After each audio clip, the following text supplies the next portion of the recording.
कक्षा 10 सामाजिक विज्ञान इकाई 3 यानी लोकतांत्रिक राजनीति।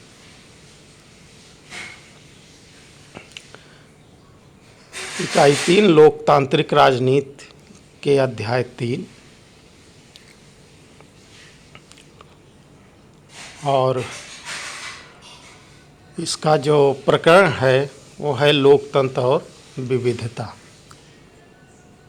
तो हम इस चैप्टर में लोकतंत्र और जो सामाजिक विविधता है उसका अध्ययन करेंगे। तो बच्चों आइए इस प्रश्न पर आधारित इस अध्याय पर आधारित जो प्रश्न हैं उसका अध्ययन करें।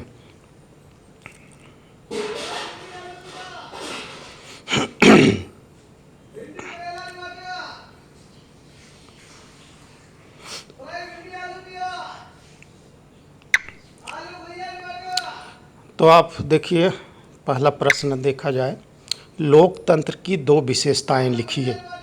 तो लोकतंत्र की जो दो विशेषताएं हैं वो निम्नलिखित हैं। नंबर 1, लोकतंत्र में शासन की बागडोर जनता द्वारा निर्वाचित प्रतिनिधियों के हाथ में होना, यानी जो शासन होता है वो जनता द्वारा निर्वाचित होता है और जनता अपना प्रतिनिधि शासन करने के लिए भेजती है। दूसरा है एक से अधिक राजनीतिक दलों का उपस्थित होना। ये भी एक विशेषता है कि जहाँ लोकतांत्रिक व्यवस्था होती है वहाँ एक से अधिक राजनीतिक पार्टियाँ होती हैं। अगला देखिए, अमेरिका में नागरिक अधिकार आंदोलन 1954 से 1968 किसके नेतृत्व में लड़ा गया?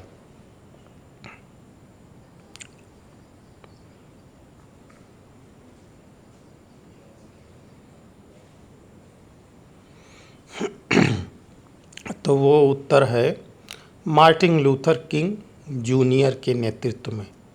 देखिए, जूनियर लिखना भूलिएगा नहीं, मार्टिन लूथर किंग जूनियर।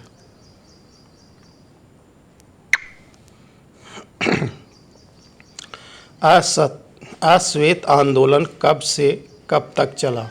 तो अश्वेत आंदोलन 1966 से 1975 तक चला।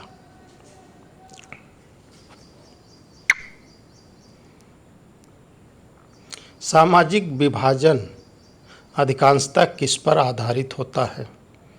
सामाजिक विभाजन अधिकांशतः जन्म पर आधारित होता है। समरूप समाज किसे कहते हैं? समरूप समाज एक ऐसा समाज है जिसमें सामुदायिक, सांस्कृतिक या जाति भेदभाव ज़्यादा गहरे नहीं होते हैं, वहाँ समरूप समाज पाया जाता है।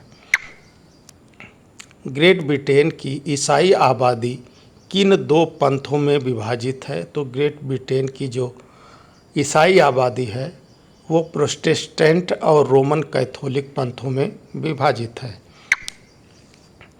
भारत के लोग अपनी पहचान किससे जोड़ते हैं? तो भारत के लोग अपने को पहले भारतीय मानते हैं, फिर किसी क्षेत्र या समुदाय का सदस्य मानते हैं। सामाजिक विभिन्नताओं, असमानताओं तथा अन्यायों की पहचान और उन्हें समाहित करने का सबसे अच्छा तरीका क्या है?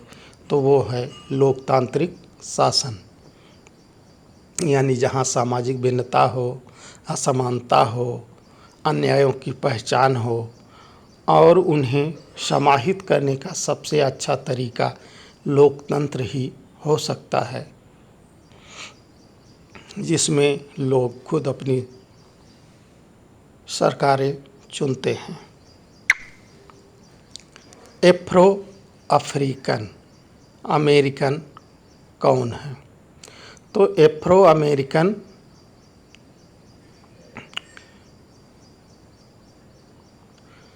वह अश्वेत अफ्रीकी लोग हैं जिनके पूर्वजों को 17वीं सदी से लेकर के 19वीं सदी तक अमेरिका में गुलाम बनाकर लाया गया था। तो देखिए यहाँ भी कुछ अमेरिकी थे जो अश्वेत माने एफ्रो अमेरिकन, वह अश्वेत भारतीय लोग अश्वेत अफ्रीकी लोग हैं, यानी अफ्रीका में जो अश्वेत लोग थे और जिनके पूर्वज 17वीं सदी से 19वीं सदी तक अमेरिका में गुलाम बनाकर जिनको लाया गया था, वही लोग एफ्रो अमेरिकन कहलाए।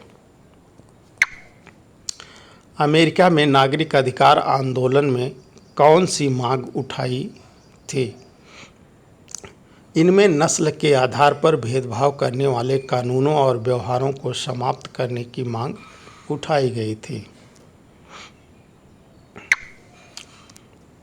सामाजिक विभाजन कब राजनीतिक विभाजन में बदल सकता है?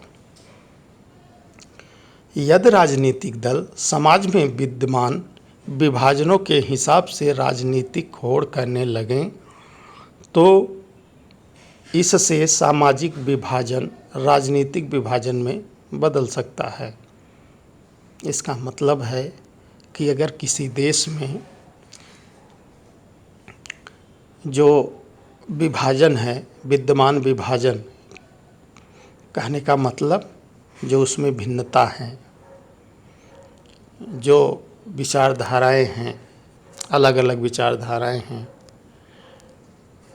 अगर उस विचारधारा और उस विभाजनों के अनुसार राजनीतिक दल या राजनीतिक लोग अपने फायदे के लिए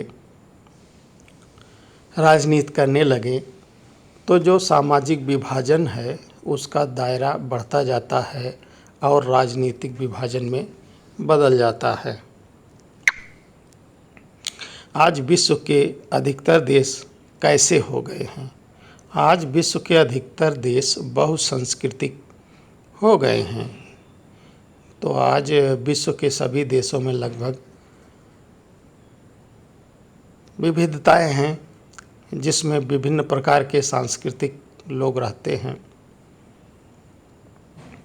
और समाज में विविधता उत्पन्न हो जाती है।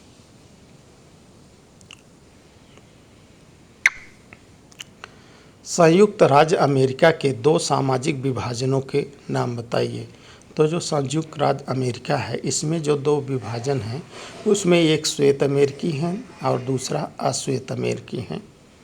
तो इनके शारीरिक बनावट, रंग आदि के आधार पर वहाँ दो तरह के विभाजन हो गए हैं। सामाजिक विभाजन कब होता है? सामाजिक विभाजन तब होता है जब कुछ सामाजिक अंतर दूसरी अनेक विविधताओं से ऊपर और बड़े हो जाते हैं। कहने का मतलब सामाजिक विभाजन तब होता है जो अन्य विभिन्नताएं हैं उन विभिन्नताओं पर वो हावी हो जाता है या उससे बड़ा हो जाता है, तो वहाँ सामाजिक विभाजन हो जाता है। यानी एक समाज दूसरे समाज से अपने को अलग करता है या उनके विचारों से असहमत होकर अपने विचारों को बड़ा मानता है, तो वहाँ सामाजिक विभाजन उत्पन्न हो जाता है। कार्लोस स्मिथ और नॉर्मन तीनों में एक समानता थी। यानी इन तीनों लोगों में एक समानता थी। वो समानताएं क्या थी? तो वो समानताएं थी, कार्लोस स्मिथ और नॉर्मन तीनों में एक समानता थी कि वे सभी नस्ल आधारित भेदभाव के खिलाफ थे। यानी जो नस्लवाद था तो उसके खिलाफ वो थे कि सबके साथ न्याय हो। और समानता हो सबके साथ। क्या सभी किस्म के सामाजिक विभाजन धर्म के आधार पर होते हैं? तो इसका उत्तर होगा नहीं। सभी किस्म के सामाजिक विभाजन सिर्फ जन्म पर आधारित होते हैं। तो समाज में चाहे वो जातिवाद हो, चाहे वो किसी संस्कृति विशेष के समर्थक हों, इस पर जो है सामाजिक विभाजन होता है, न कि धर्म पर। जैसे भारत को अगर ले लीजिए तो भारत में जो सामाजिक विभाजन है उसमें एक ही धर्म, मान लीजिए जैसे हिंदू धर्म है, इसमें जो सामाजिक विभाजन है उसमें उच्च वर्ग, पिछड़े वर्ग और दलित या अनुसूचित जातियाँ, ये इनका सामाजिक विभाजन है, जबकि धर्म हिंदू ही है। तो धर्म के आधार पर विभाजन नहीं होता, बल्कि जन्म के आधार पर होते हैं। सामाजिक अंतर से क्या आशय है? सामाजिक अंतर वे परिस्थितियां हैं या वो स्थितियां हैं जिनमें जन्म के साथ आर्थिक, जाति और सामाजिक असमानताओं के आधार पर भेदभाव किया जाता है। सामाजिक अंतर का मतलब समझ गए होंगे कि वो स्थिति है जब जन्म के आधार पर या जाति या सामाजिक असमानता के आधार पर भेदभाव होता है। यानी किसी के साथ मतलब गरीब है, आर्थिक दृष्टि से हो गया, जाति यानी निम्न जाति का है, उच्च जाति का है या पिछड़ा है, तो इसके आधार पर जब भेदभाव होने लगता है तो वही सामाजिक अंतर उत्पन्न करता है। अधिकतर सामाजिक अंतरों को उत्पन्न करने का आधार क्या है? तो अधिकतर सामाजिक अंतरों को उत्पन्न करने का आधार जन्म संबंधी अंतर है। यानी जो जहाँ जन्म लेता है उस संस्कृति का वो भाग हो जाता है और उसी से वो भिन्नता उत्पन्न होती है।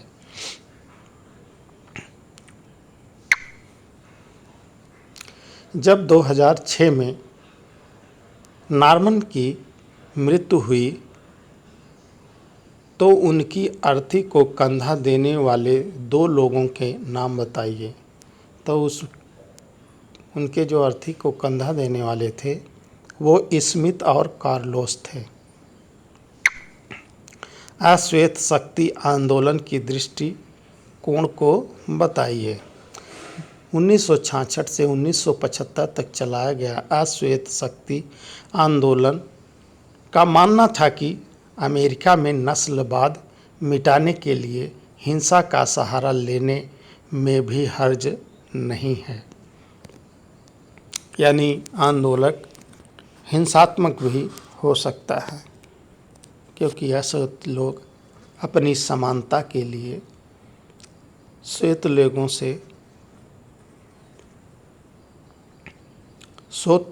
लोगों के खिलाफ आंदोलन चलाए थे कि अश्वेत को श्वेत के बराबर हिस्सेदारी और सम्मान मिले।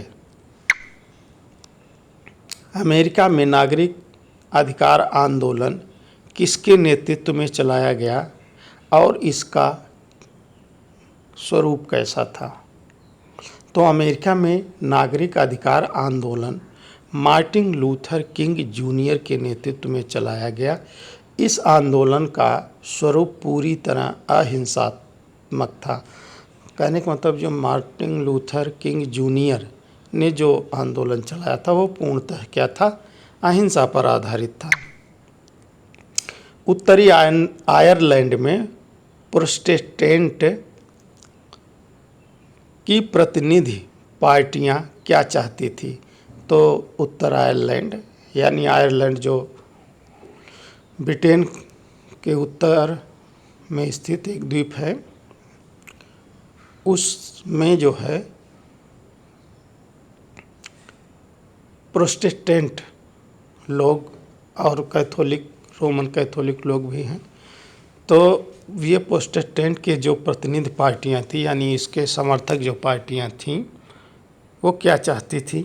तो इसका उत्तर है, उत्तरी आयरलैंड में प्रोटेस्टेंट के प्रतिनिधि पार्टियां ग्रेट ब्रिटेन के साथ ही रहने के पक्ष में हैं। यानी जो आयरलैंड है उसमें जो प्रोटेस्टेंट धर्म के अनुयायी हैं वो चाहते थे कि वो जो है ग्रेट ब्रिटेन के साथ ही रहें। उत्तरी आयरलैंड के प्रमुख जाति समूहों के नाम बताइए। अब देखिए उसमें कौन कौन से जाति समूह के लोग रहते हैं, तो दो ही हैं। एक है रोमन कैथोलिक जो 44% हैं, और दूसरा है प्रोटेस्टेंट। आप जानते होंगे कि ये दोनों धर्म जो है ईसाई धर्म के ही भाग हैं। इसके दो समुदाय हैं, तो एक कैथोलिक है जो पुराने विचारधारा से संबंधित है, और जो प्रोटेस्टेंट धर्म है वो ईसाई की नवीन विचारधारा से उत्पन्न हुआ है। उत्तरी आयरलैंड में कैथोलिकों की प्रतिनिधि पार्टी की मांग क्या है? अब देखिए कैथोलिक क्या चाहते हैं। उत्तरी आयरलैंड में कैथोलिकों के प्रतिनिधि पार्टी उत्तरी आयरलैंड को आयरलैंड गणराज्य के साथ मिलाने की मांग करते हैं। तो उसमें आपने देखा प्रोटेस्टेंट लोग जो है ब्रिटेन के साथ रहना चाहते हैं, और जो कैथोलिक लोग हैं वो आयरलैंड गणराज्य के साथ रहना चाहते हैं। सामाजिक विभाजनों की राजनीति का परिणाम किन बातों पर निर्भर करता है?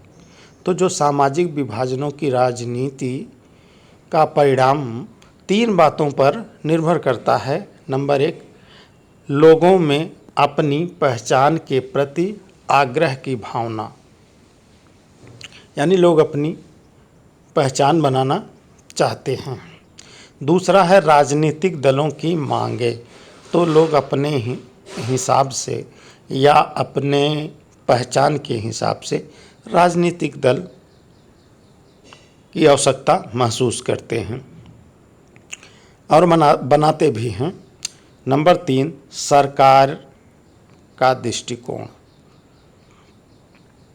और सरकार के दृष्टिकोण भी इसमें एक फैक्टर का काम करता है, या ये इस पर निर्भर करता है कि सरकार का दृष्टिकोण कैसा है। लोग तो अपनी पहचान के प्रति आग्रह की भावना तो रखते हैं और राजनीतिक दलों की मांग भी कहते हैं। अब सरकार का दृष्टिकोण इस पर क्या होता है यह भी निर्भर करता है सामाजिक विभाजनों की राजनीति पर।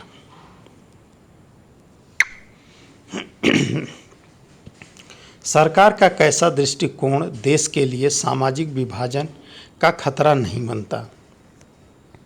यदि शासन सत्ता में साझेदारी करने को तैयार हो और अल्पसंख्यकों की उचित मांगों को ईमानदारी से पूरा करने का प्रयास करता है, तो यह दृष्टिकोण देश की सामाजिक विभाजन का खतरा नहीं बनता है। तो यानी सामाजिक विभाजन कब नहीं होता है? यदि जो शासन सत्ता है या शासन व्यवस्था है उसमें सभी लोगों की भागीदारी साझेदारी होने लगे, और जो वहाँ के अल्पसंख्यक लोग हैं उनकी जो उचित मांग है उसको ईमानदारी से सरकार पूरा करे, तो वहाँ सामाजिक विभाजन का खतरा टल जा सकता है। किस प्रकार सामाजिक अंतरों से लोकतंत्र सुदृढ़ होता है? लोकतंत्र में सामाजिक विभाजन की राजनीति अभिव्यक्ति एक सामान्य बात है। इसी से विभिन्न छोटे सामाजिक समूह अपनी ज़रूरतों और परेशानियों को जाहिर कर सरकार का ध्यान अपनी ओर खींचते हैं। सामाजिक विभाजनों की यह अभिव्यक्ति ऐसे विभाजनों के बीच संतुलन पैदा कर लोकतंत्र मजबूत करती है। तो कहने का मतलब है कि लोकतंत्र में जो सामाजिक विभाजन की राजनीति है वो अभिव्यक्ति यानी अपने विचार को रखना एक मुख्य बात है, सामान्य बात है कि ये होता है। और अगर ये होता है तो जो वहाँ के छोटे छोटे समूह, सामाजिक समूह हैं, वो अपनी ज़रूरत और परेशानियों को सरकार के सामने रख सकते हैं। तो ये गुण जो है, अभिव्यक्ति की अगर आज़ादी है तो वो इस प्रकार के जो सामाजिक अंतर हैं तो वो अंतरों के बीच संतुलन पैदा कर लोकतंत्र को मजबूत कर सकते हैं। क्या सभी सामाजिक अंतर समाज में सामाजिक विभाजन पैदा करते हैं? कहने का मतलब जो सामाजिक अंतर है, सभी सामाजिक अंतर है, वो सामाजिक विभाजन पैदा करते हैं। तो हर सामाजिक विभिन्नता सामाजिक विभाजन के रूप में नहीं होती है। सामाजिक विभिन्नताएं लोगों के बीच बंटवारे का एक बड़ा कारण होती ज़रूर हैं, लेकिन यही विभिन्नताएं कई बार अलग अलग तरह से लोगों के बीच पुल का भी काम करती हैं। तो विभिन्न सामाजिक समूहों के लोग अपने समूहों की सीमाओं से परे भी समानताओं और असमानताओं का अनुभव करते हैं। तो जैसे आप लोगों ने एक स्लोगन सुना होगा कि धर्म जोड़ता नहीं तोड़ता है। तो इसका मतलब है कि धर्म चाहे जितने हों, विभिन्न प्रकार के हों, वो किसी न किसी तरह से एक दूसरे से जोड़ते हैं, पुल का काम करते हैं।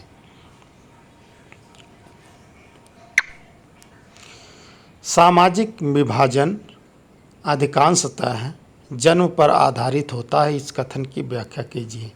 तो सामाजिक विभाजन अधिकांशतः जन्म पर आधारित होता है, क्योंकि हम जन्म के आधार पर ही किसी विशेष समुदाय के सदस्य हो जाते हैं।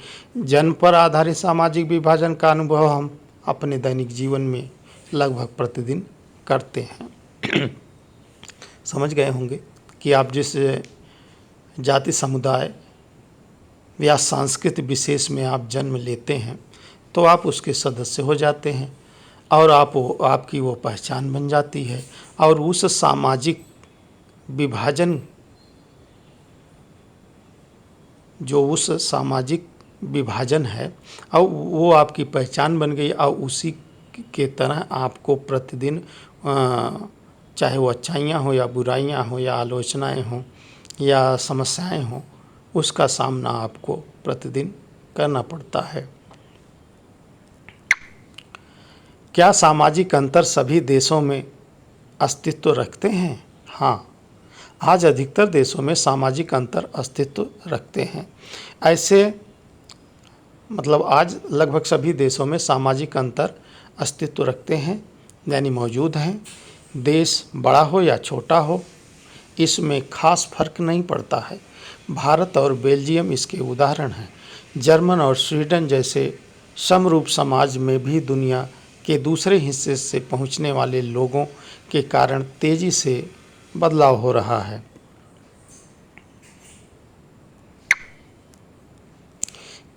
किस प्रकार हमारे समाज में सामाजिक अंतर उत्पन्न होते हैं? अधिकतर सामाजिक अंतर जन्म पर आधारित होते हैं, जैसे लंबा, छोटा, काला, गोरा, स्त्री, पुरुष आदि सामाजिक अंतरों का आधार जन्म है।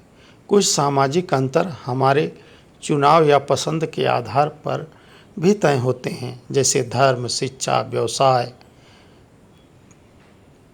ये सब चुनाव के आधार पर होने वाले अंतर हैं। आप शिक्षा, धर्म, व्यवसाय चुन सकते हैं, तो उस अनुसार ये चुनाव पर आधारित अंतर होगा। सामाजिक विभाजन तथा राजनीति किस प्रकार अंतर संबंधित हैं? लगभग सभी लोकतंत्र में अलग अलग राजनीतिक दल एक दूसरे के विरुद्ध लड़ते हैं तथा अधिक से अधिक वोट प्राप्त करने का प्रयास में बहुत से वायदे करते हैं, किसी विशेष समूह के पक्ष में बोलते हैं ताकि वे उसके पक्ष में मतदान करें। अतः स्पष्ट है कि लोकतंत्र में सामाजिक विभाजन तथा राजनीति परस्पर अंतर संबंधित होती है। ये तो स्पष्ट है, सब लोग जानते हैं कि राजनीतिक पार्टियां जो हैं एक दूसरे के विरुद्ध लड़ते रहते हैं, यानी एक पार्टी दूसरी पार्टी की बुराई करता रहता है और उससे लड़ते भी हैं। और उसका कारण होता है कि किसी खास यानी जिस समुदाय का राजनीतिक दल होता है उसके फायदे के लिए बड़े बड़े वादे करता है ताकि वो उन्हें वोट दें।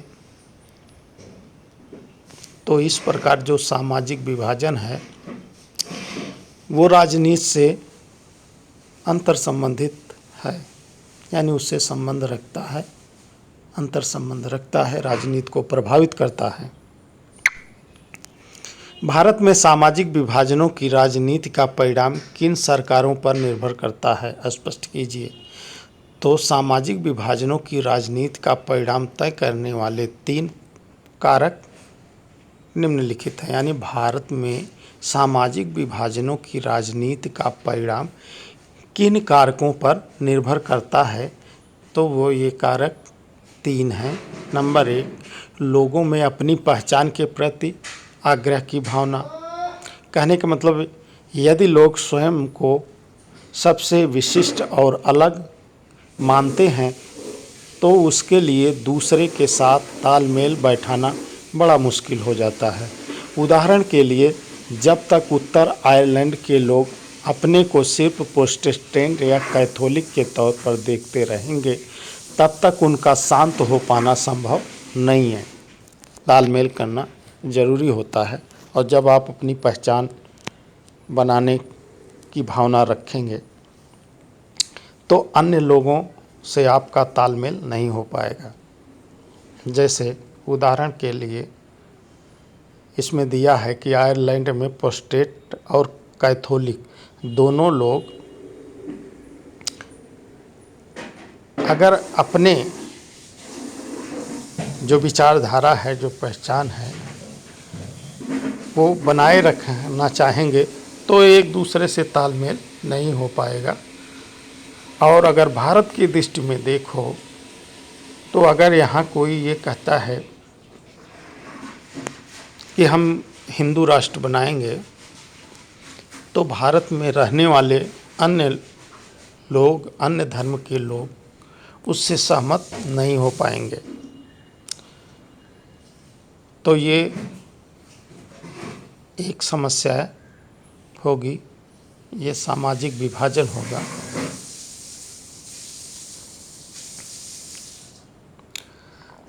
अगर लोग अपनी बहुस्तरीय पहचान के प्रति सचेत हैं और उन्हें राष्ट्रीय पहचान का हिस्सा या सहयोगी मानते हैं तब कोई समस्या नहीं होती।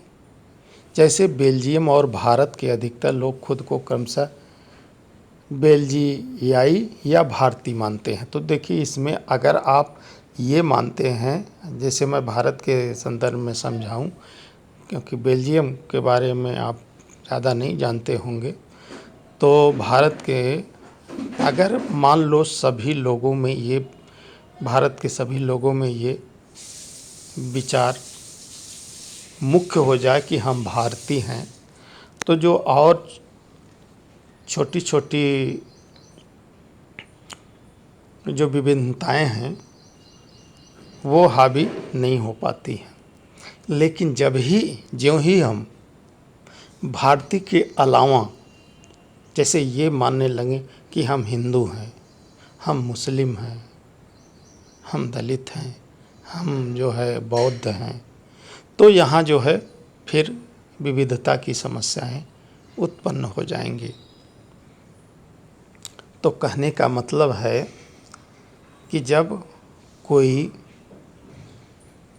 समुदाय या विविधता अपनी पहचान के प्रति वो दृढ़ हो जाए, उस पे अड़ जाए, तो समस्याएं उत्पन्न हो जाती हैं। एक कारक ये हो गया। दूसरा कारक है राजनैतिक दलों की भूमिका। राजनैतिक दलों की भूमिका भी बहुत मायने रखती है, क्योंकि समाज में इन्हीं के द्वारा जो है असमानताओं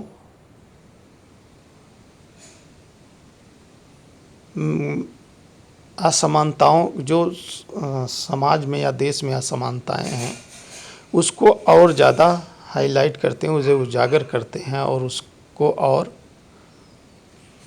विविधता को और बढ़ा देते हैं।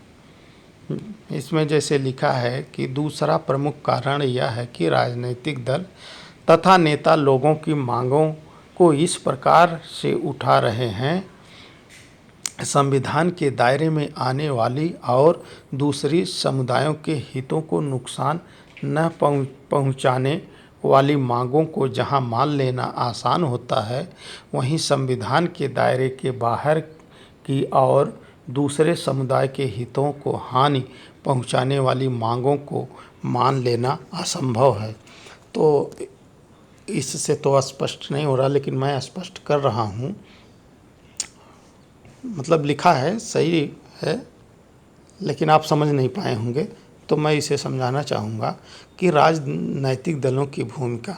तो मैंने बताया ना कि राजनैतिक दल जो होते हैं वो जो विविधता को आधार बना करके वोट के लिए या सत्ता में पहुंचने के लिए वोट की आवश्यकता होती है, तो उस वोट के चक्कर में जो विविधता है उसके जो मांगे हैं, तो मांगे सारी जायज़ नहीं हो सकती, कुछ संविधान के दायरे में आएंगे, कुछ असंवैधानिक होंगी, लेकिन यदि उस पे वो लोग अड़े रहते हैं या उसको जो है हाईलाइट करते रहते हैं, उस मांगों की प्रमुखता जाहिर करते रहते हैं, तो ये जो है एक जो है मान पाना असंभव है। और वो सामाजिक जो विविधता है या अंतर है या असमानता है वो बनी रहती है या उसको जो है उग करने में सहायक होती है। उदाहरण के लिए यहाँ भी देख लो, जैसे अगर कोई राजनीतिक दल कहता है कि हम इसे हिंदू राष्ट्र बनाएंगे, तो ये संविधान के दायरे से बाहर है, क्योंकि जो भारतीय संविधान है वो पंथ निरपेक्ष है। वो किसी पंथ के, किसी समुदाय का सपोर्ट नहीं कर सकता। और जब आप कहेंगे कि हिंदू राष्ट्र बनाएंगे, तो संविधान से ये असंगत होगा और ये मान लेना असंभव होगा। इसके अलावा भी अगर कोई राज्य, जैसे महाराष्ट्र है, दक्षिण भारत के कुछ हैं राज्य और जो उत्तर पूर्वी राज्य हैं, ये अपने जो राज्य है इसको प्रमुखता देना चाहते हैं और अपनी एक पहचान बनाए रखना चाहते हैं और देश के अन्य लोगों को वहाँ देखना पसंद नहीं करते हैं, तो ये भी जो है संविधान के दायरे से बाहर है और इसको मान पाना असंभव है, क्योंकि भारत एक है और भारत के लोग कहीं भी जा सकते हैं, रह सकते हैं। तीसरा है सरकार का रुख। जो तीसरा इसमें है कारण, वो यदि सरकार सत्ता में साझेदारी करने के लिए तैयार है और अल्पसंख्यकों की जो उचित मांगे हैं उसको ईमानदारी से पूरा करने की कोशिश करता है, तो सामाजिक विभाजन देश के लिए खतरा नहीं बनते हैं। और इसके विपरीत यदि सरकार राष्ट्रीय एकता और हित के नाम पर अल्पसंख्यकों की मांग को दबाना शुरू कर दे तो उससे भयानक परिणाम हो सकते हैं। सत्ता के बल पर एकता बनाए रखने का प्रयास विभाजन की ओर ले जाता है। तो जो सबसे बड़ा फैक्टर है वो सरकार का रुख होता है, और इसमें स्पष्ट लिखा है, आप समझ गए होंगे कि जब कोई सरकार अपने यहाँ जो अल्पसंख्यक लोग हैं उनकी जो मांगे हैं, वो जो चाहते हैं, वो जो उचित मांगे हैं, उसको अगर ईमानदारी से नहीं मानता है तो सामाजिक विभाजन जो है वो देश में हो जाएगा और उसका खतरा बना रहेगा। कोई भी सरकार सत्ता के बल पर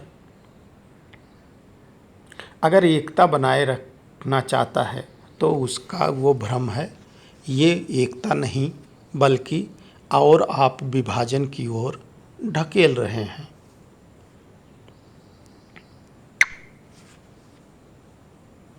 सामाजिक अंतर कब और कैसे सामाजिक विभाजनों का रूप ले लेता है? तो जो सामाजिक अंतर है दूसरे समाज के साथ एकाकार हो जाते हैं।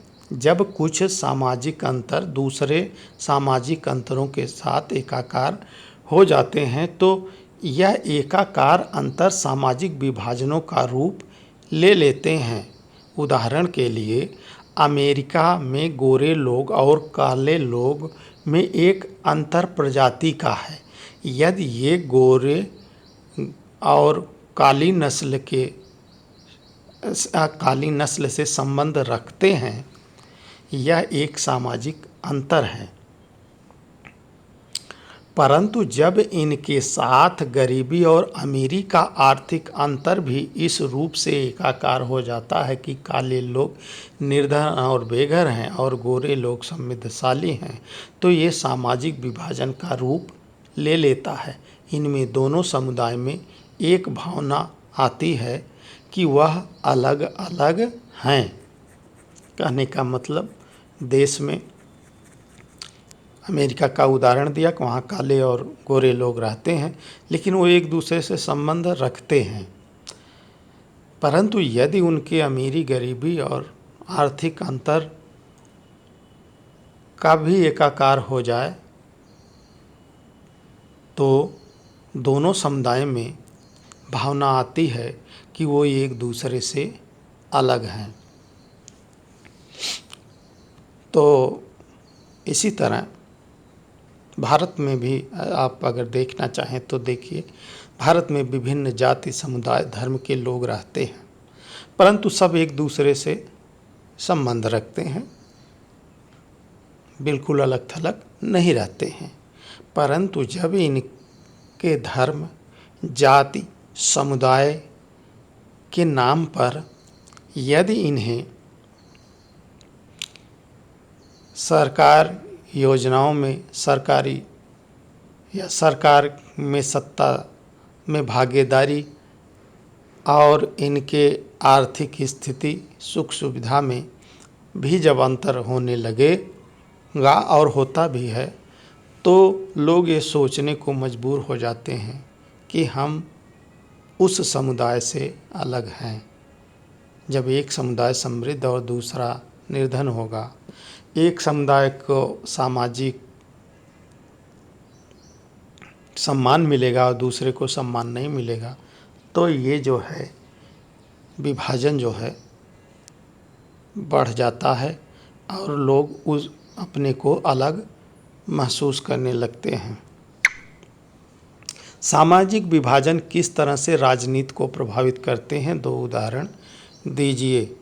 तो इसमें सामाजिक विभाजन राजनीति को निम्न प्रकार से प्रभावित करते हैं। नंबर 1, राजनीति और सामाजिक विभाजन का मेल बहुत खतरनाक और विस्फोटक है। अगर राजनीतिक दल में मौजूद विभाजनों के हिसाब से राजनीतिक होड़ होने लगे तो इसमें सामाजिक विभाजन राजनीतिक विभाजन में तब्दील हो सकता है और ऐसे में देश विखंडन की तरफ जा सकता है। उदाहरण के लिए यूगोस्लाविया के विभिन्न समुदाय के नेताओं ने अपने जाति समूह की तरफ से ऐसी मांगें रख दी जिससे देश की सीमा के भीतर पूरा करना असंभव था। दूसरा है विभिन्न हितों की अभिव्यक्ति। सामाजिक विभाजन का प्रत्येक रूप देश के विभाजन का कारण नहीं होता। यह विभिन्न समूहों व वर्गों के हितों की अभिव्यक्ति का साधन भी बनता है। चुनाव में राजनीतिक दल इन विभाजनों के आधार पर वोट मांगते हैं। ये अहिंसात्मक होना चाहिए। अहिंसक होने पर यह मत अभिव्यक्ति का आधार बनता है। बेल्जियम इसका प्रमुख उदाहरण है। तो इस प्रकार आपने देखा कि जो सामाजिक अंतर है वो किस प्रकार से राजनीति को प्रभावित करता है, समाज को प्रभावित करता है, देश की एकता और अखंडता को प्रभावित करता है। तो आपने लोकतंत्र में जो विविधता है इसके विभिन्न पहलुओं का अध्ययन आपने किया। अब अगला वीडियो आपके अगले चैप्टर से होगा और तब तक आप इस वीडियो में बताए गए सभी प्रश्नों को ध्यानपूर्वक पढ़ें और उसका नोट्स बना लें।